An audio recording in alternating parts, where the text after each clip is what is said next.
Guys, numerical की series में आज हम देखने वाले हैं क्वेश्चन नंबर 16 को। ये क्या कह रहा है? 3 ओम प्रतिरोध के 8 प्रतिरोधों को किस मिश्रित क्रम में समायोजन में जोड़ा जाए कि उनका परिणामी 16 ओम हो, गणना करके बताइए। देखो, ये क्वेश्चन 2011 में पूछा गया है, 2018 में पूछा गया है। इंपॉर्टेंट क्वेश्चन है। ये क्या बोल रहा है?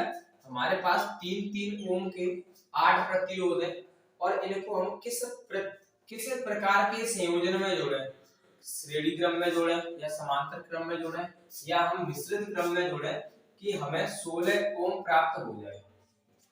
तो देखो, अगर हम सबसे पहले 3 ओम के 3 प्रतिरोधों को अगर हम समांतर क्रम में जोड़ दें, 3 ओम और 3 ओम को समांतर क्रम में जोड़ने पर, तो समांतर क्रम का सूत्र आप सभी जानते हो, क्या होता है? 1/r इक्वल टू 1/r1 3 है, 1/r2 ये भी 3 है, 1/r3 ये भी 3 है। अगर हम इसे सॉल्व करें तो बेस सेम है तो ऊपर वाले सिंपल ऐड हो जाएंगे, तो 3/3। अगर हम इसको काट दें तो कितना आएगा? 1/1। तो हम r का मान निकालें तो r का मान कितना आएगा? 1 ओम। तो मान लीजिए r1 है, R1 का मान कितना आएगा? 1 ओम। अब 3 हमने 3 तो जोड़ लिए, अब बचे 5, मतलब 3 ओम के 5। तो 3 ओम 3 ओम 3 ओम 3 ओम और 3 ओम प्रतिरोधों को श्रेणी क्रम में जोड़ने पर, और श्रेणी क्रम का आप सभी सूत्र जानते हो, क्या होता है? R बराबर R1, मान लीजिए R1 है तो ये R2 मान ली, R बराबर R1 plus R2 plus R3 plus R4 plus R5। तो R बराबर ये सब 3 दिए,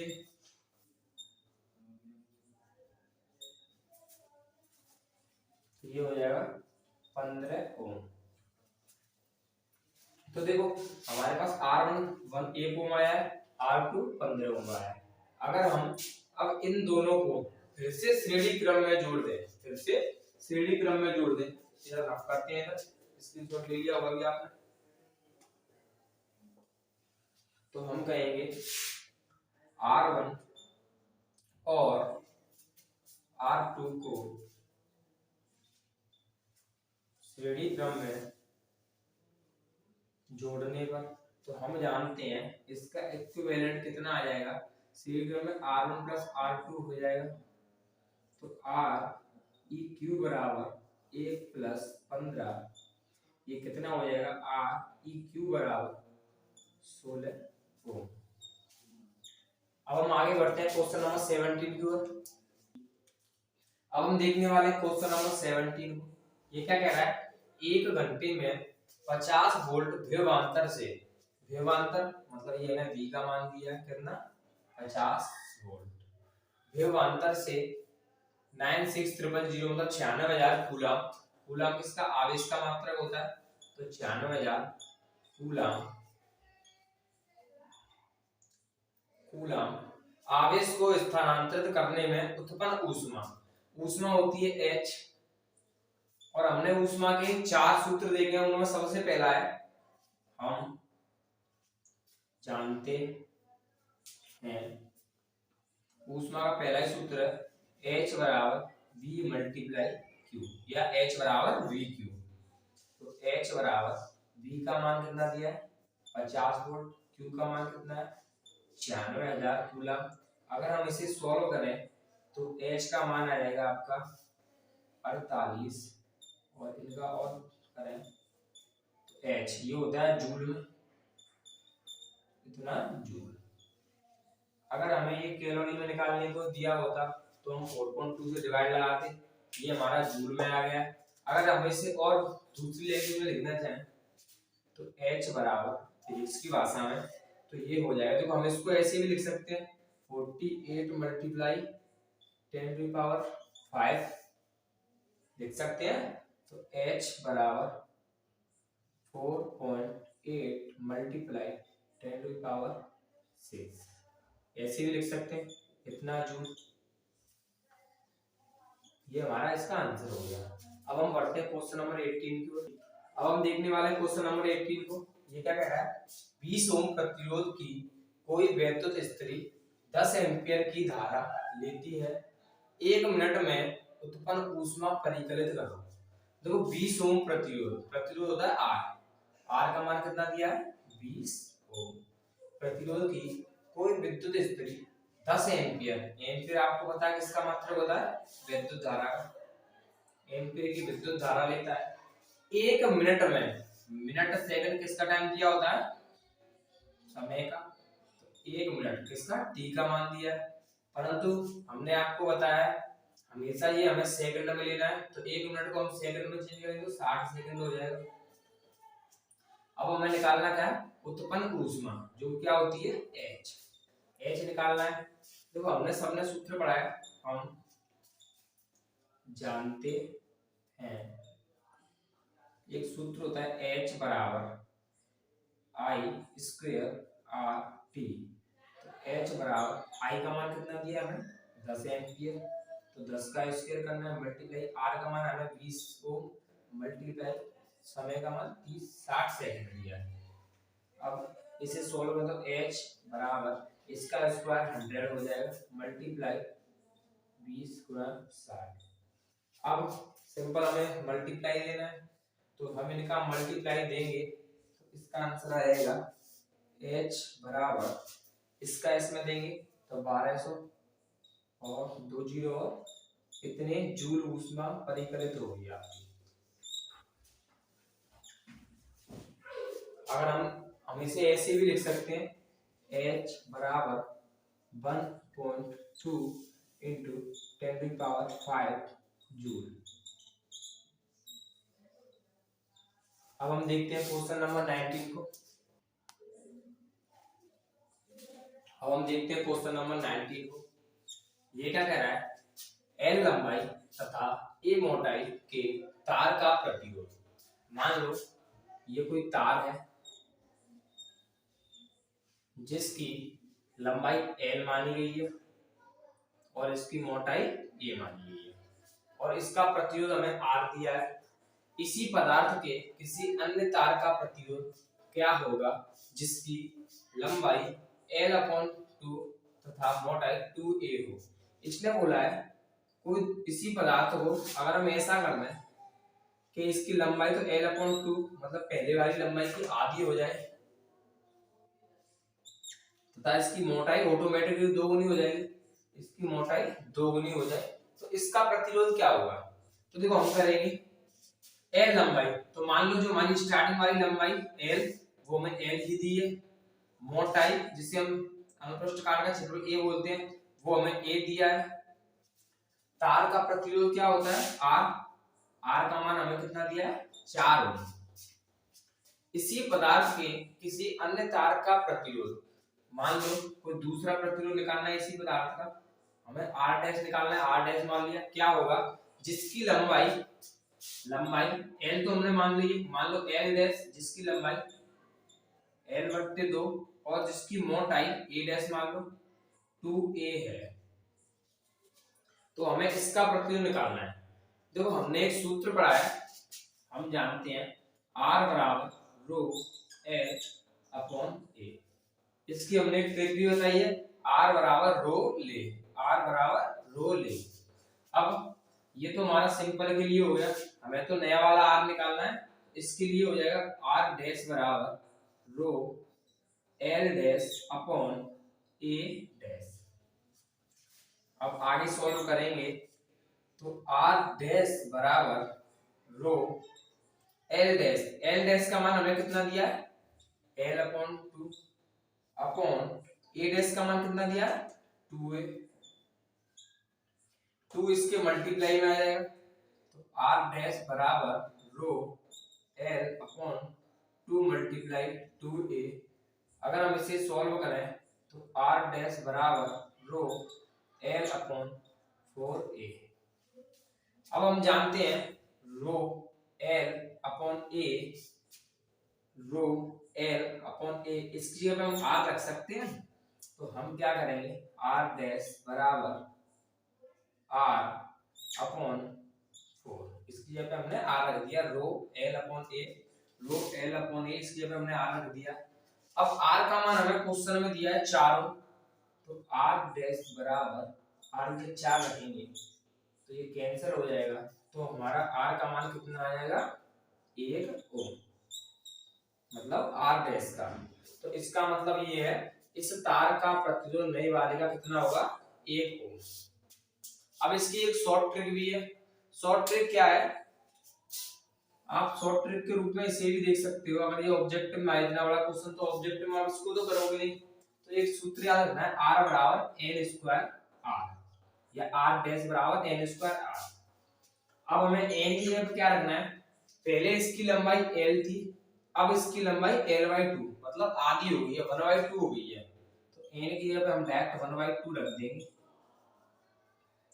1/2 का स्क्वायर हम जानते हैं 1/4 हो जाएगा, और r का मान हमें पता है कितना दिया है, 4, तो 4 रखेंगे तो r डैश का मान ऑटोमेटिकली 1 ओम आ जाएगा।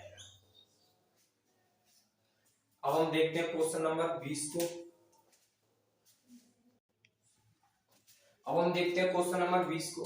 ये क्या कह रहा है, एक बल्ब पर 60 वाट और 220 वोल्ट लिखा है, इसको 220 वोल्ट के वैद्युत मेष से लगाने पर कितनी धारा प्रवाहित होगी, बल्ब द्वारा 5 मिनट में उत्पन्न ऊष्मा की गणना करो।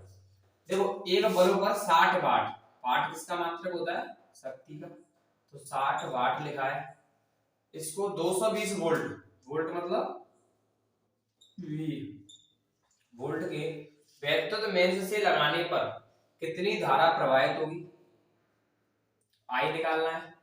बल्ब द्वारा 5 मिनट में, मिनट मतलब टी, समय दिया है 5 मिनट, परंतु हमें पता है इसको हमें सेकंड में चेंज करना होगा, तो 60 से मल्टीप्लाई करेंगे तो 300 सेकंड। अब हमें निकालना क्या है, ऊष्मा, ऊष्मा निकालनी है और आई निकालना है। तो सबसे पहले हम आई निकालेंगे। हम जानते हैं P बराबर वी आई, ये हमने पढ़ा है।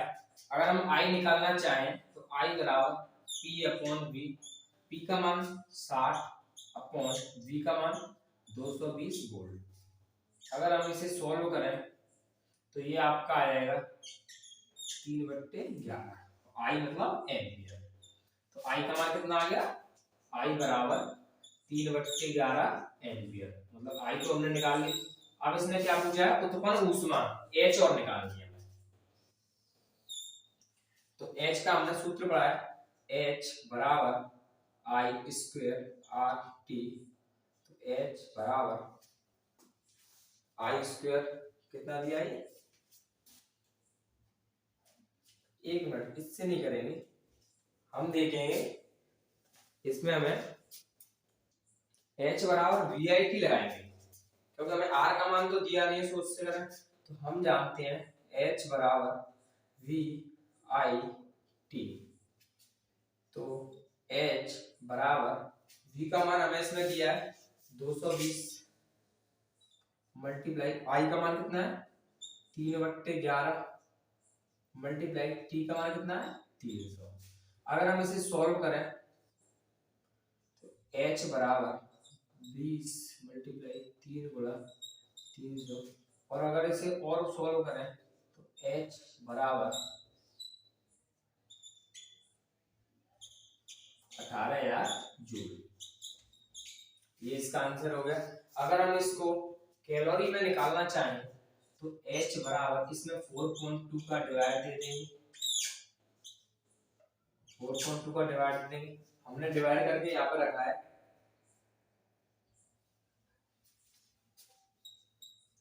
4285.7, ये इसका हो जाएगा कैलोरी।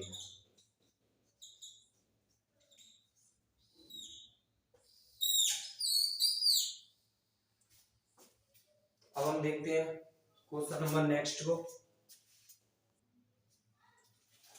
अब अब हम देखते हैं क्वेश्चन नंबर 21 को। ये क्या कह रहा है, 200 ओम प्रतिरोध के तार में 200 ओम आर का मान दिया है कि तार में 1.5 एम्पियर, एम्पियर आई का मान होता है, तो 1.5 एम्पियर की धारा प्रवाहित करने से ऊर्जा व्यय की दर, ऊर्जा व्यय की दर मतलब पी ज्ञात करना है। यदि उपयुक्त तार में ऊर्जा व्यय की दर, ये पी दूसरे तार की या इसी तार की, अब हमको 1250 लेनी है। ये तो इसकी निकालनी है, ये दूसरे वाले की लेनी है। मान लो ये P1 है या P2 में मान सकते हैं। तो तार के सिरों का विभवांतर ज्ञात करना है, विभवांतर भी ज्ञात करना है। तो सबसे पहले P निकालेंगे या P1 निकालेंगे। तो P1 के लिए हम जानते हैं, हमने एक सूत्र पढ़ा है, हम जानते हैं P बराबर R दिया है और I दिया है, तो हम जानते हैं P बराबर I स्क्वायर R, एक सूत्र होता है। तो P बराबर I का मान हमें कितना दिया 1.5, इसका स्क्वायर कर देंगे, मल्टीप्लाई R का मान हमें कितना दिया है 200। अगर हम इसे सॉल्व करें तो P बराबर 2.25 मल्टीप्लाई में 200, तो P बराबर, अगर हम इसे सॉल्व करें तो 450 वाट आ जाएगा। ठीक है, अब हमें बोला है यदि उपयुक्त तार में ऊर्जा व्यय की दर मतलब P, तो P का मान हमें कितना दिया है, P का मान हमें कितना दिया है 1250, तो हमें V निकालना है। तो हम जानते हैं P का एक सूत्र और होता है V के टर्म में, हम जानते हैं P बराबर V स्क्वायर अपॉन R।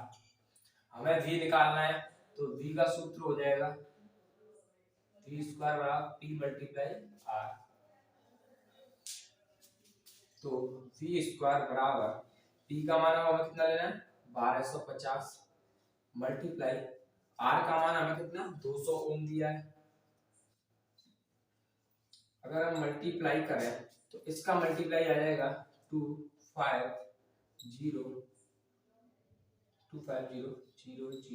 इतना आ जाएगा। अगर हम इसे स्क्वायर को इधर ले जाएं तो ये अंडर में चेंज हो जाएगा और इसको बाहर निकालें तो ये 500 वोल्ट आ जाएगा। अब हम देखते हैं क्वेश्चन नंबर नेक्स्ट को। अब हम देखते हैं क्वेश्चन नंबर 22 को। ये क्या कह रहा है, किसी अज्ञात प्रतिरोधक के सिरे से 12 वोल्ट, वोल्ट होता है V, 12 वोल्ट की बैटरी को संयोजित करने पर परिपथ में 2.5 मिली एम्पियर की वैद्युत धारा प्रवाहित हो रही है। ये हमें मिली एम्पियर में दिया है, तो इसे एम्पियर में चेंज करने के लिए इसमें आप 10 की पावर -3 से मल्टीप्लाई कर दोगे, या आप 1000 का डिवाइड भी दे सकते हो, तो ये एम्पियर में हो जाएगा। अब हमें निकालना क्या है, अज्ञात प्रतिरोध निकालना है जो कि होता है R निकालना है। हम जानते हैं ओम के नियम से, सभी ने पढ़ा है ओम का नियम क्या होता है, V बराबर I R, यही होता है, परंतु हमें तो R निकालना है, तो R बराबर V अपॉन I हो जाएगा। V का मान हमें 12 वोल्ट दिया है, I का मान 2.5 इंटू 10⁻³ दिया है। अगर हम इसे और सॉल्व करें, पावर माइनस के ऊपर जाएगी तो प्लस की हो जाएगी, तो ये मल्टीप्लाई में 10⁻³ आ जाएगी अपॉन 2.5 है। अगर हम पॉइंट हटाएं तो ऊपर 0 बढ़ जाएगा, इधर सॉल्व करेंगे तो R बराबर इसका इसमें डिवाइड देंगे तो 4.8 मल्टीप्लाई 10⁻³, R का मात्रक ओम होता है, तो इतना ओम हो जाएगा। अब हम देखते हैं क्वेश्चन नंबर 23 को।